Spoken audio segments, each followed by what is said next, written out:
Ada orang-orang yang hanya bisa jadi dirinya sendiri saat bersama satu orang tertentu. Dan masalahnya bukan ketika dunia tidak mengerti mereka, tapi ketika orang itu perlahan ikut berubah. Di kantor itu, Bagas nyaris tidak pernah terlihat mencolok. Ia datang tepat waktu, duduk di mejanya, bekerja tanpa banyak bicara, lalu pulang tanpa meninggalkan cerita. Di mata rekan-rekannya, Bagas adalah tipe karyawan yang aman, tidak bermasalah, tapi juga tidak istimewa. Bukan orang yang akan diingat saat rapat selesai. Sementara Fanny adalah kebalikannya. Tawanya mudah dikenali bahkan dari ujung ruangan. Ia tahu cara membuat suasana cair, tahu kapan harus serius, dan tahu bagaimana membuat orang merasa nyaman di sekitarnya. Banyak yang bilang, kalau kantor itu punya warna, Fanny adalah salah satu yang paling terang. Aneh ya, tidak ada yang tahu bahwa di luar kantor, warna mereka justru terbalik. Setiap sore, setelah jam kerja selesai, mereka sering bertemu di halte yang sama. Kadang hanya untuk pulang bersama, kadang sengaja memperlambat langkah agar perjalanan terasa lebih panjang. Di sana, Bagas berubah. Ia bisa bercanda hal-hal receh, menirukan gaya bos mereka dengan ekspresi berlebihan, atau tiba-tiba tertawa hanya karena hal kecil yang sebenarnya tidak lucu. Sisi yang tidak pernah ia tunjukkan pada siapapun di kantor. Dan Fanny justru menjadi lebih diam. Bukan diam yang canggung, tapi diam yang jujur.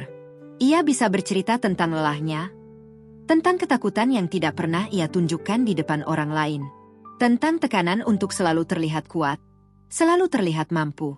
Bagas mendengarkan. Selalu. Seolah hanya di hadapannya, Fanny tidak perlu jadi siapa-siapa. Dan mungkin, hanya di hadapan Fanny, Bagas akhirnya merasa cukup jadi dirinya sendiri. 1 tahun berlalu seperti itu. Tanpa rencana besar. Tanpa janji yang muluk. Hanya 2 orang yang saling menemukan tempat pulang, dalam bentuk satu sama lain. Sampai suatu hari, ritmenya mulai berubah. Fanny mendapatkan tanggung jawab baru di kantor. Proyek yang lebih besar. Target yang lebih tinggi. Jam kerja yang lebih panjang. Awalnya, tidak terasa berbeda. Hanya pesan yang dibalas sedikit lebih lama. Pertemuan yang sesekali dibatalkan. Tawa yang mulai jarang terdengar di ujung telepon. Maaf ya, lagi banyak banget hari ini, tulis Fanny suatu malam. Bagas hanya membalas singkat. Gak apa-apa.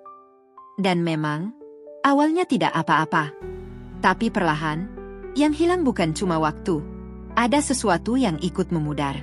Fanny yang dulu bisa tertawa karena hal kecil, sekarang lebih sering berbicara tentang target, evaluasi, dan pencapaian. Bahkan saat mereka bertemu, pikirannya seperti masih tertinggal di kantor. Dan Bagas mulai merasa seperti orang asing yang duduk di samping seseorang yang dulu sangat ia kenal. Di sisi lain, Fanny mulai melihat Bagas dengan cara yang berbeda. Bukan lagi sebagai tempat pulang, tapi sebagai seseorang yang tidak bergerak. Sementara dia berlari, Bagas tetap di tempat yang sama. Dan tanpa sadar, perasaan itu tumbuh jadi jarak. Suatu malam, mereka duduk berdua di dalam bus yang hampir kosong. Tidak ada cerita, tidak ada tawa. Hanya suara mesin dan lampu jalan yang lewat satu persatu di jendela. Fanny menatap lurus ke depan, lalu berkata pelan, "Aku cuma pengen kamu jadi lebih dari ini, Gas." Kalimat itu sederhana, tapi jatuh dengan berat yang tidak biasa.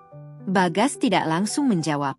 Ia melihat keluar jendela, kebayangannya sendiri yang samar di kaca. Seolah mencoba mencari siapa dirinya sekarang. Lalu, dengan suara yang jauh lebih pelan, ia berkata, "Aku cuma bisa jadi aku, dan itu cuma keluar kalau sama kamu." Fanny terdiam. Untuk pertama kalinya, ia menyadari sesuatu yang selama ini tidak pernah ia pikirkan. Bahwa mungkin, selama ini, ia bukan cuma tempat pulang bagi Bagas, tapi juga satu-satunya tempat di mana Bagas benar-benar hidup. Malam itu tidak menyelesaikan apa-apa. Tidak ada keputusan besar. Tidak ada pelukan dramatis. Mereka hanya pulang dengan pikiran masing-masing yang belum selesai. Namun sejak saat itu, sesuatu berubah. Bukan menjadi lebih buruk, tapi menjadi lebih jujur. Fanny mulai memperhatikan hal-hal kecil yang dulu ia abaikan. Cara Bagas mendengarkan tanpa menghakimi. Cara ia selalu hadir, bahkan ketika tidak tahu harus berkata apa. Dan Bagas mulai mencoba keluar sedikit dari dirinya yang lama. Bukan untuk menjadi orang lain, tapi untuk menunjukkan bahwa ia juga bisa berjalan, meski dengan langkah yang berbeda. Mereka mulai belajar lagi, belajar berbicara tanpa menyalahkan, belajar diam tanpa menjauh, belajar menerima bahwa cinta tidak selalu datang dalam bentuk yang sempurna. Karena pada akhirnya, mereka mengerti satu hal sederhana, bahwa menjadi dewasa bukan tentang berubah sepenuhnya menjadi versi yang diinginkan dunia. Dan mencintai seseorang bukan tentang membuatnya jadi orang lain, tapi tentang memberi ruang agar ia tetap bisa menjadi dirinya sendiri, tanpa harus kehilangan arah. Mereka masih duduk di halte yang sama, di beberapa sore yang tersisa. Kadang masih diam, kadang masih tertawa. Tidak selalu seperti dulu, tapi juga tidak benar-benar hilang.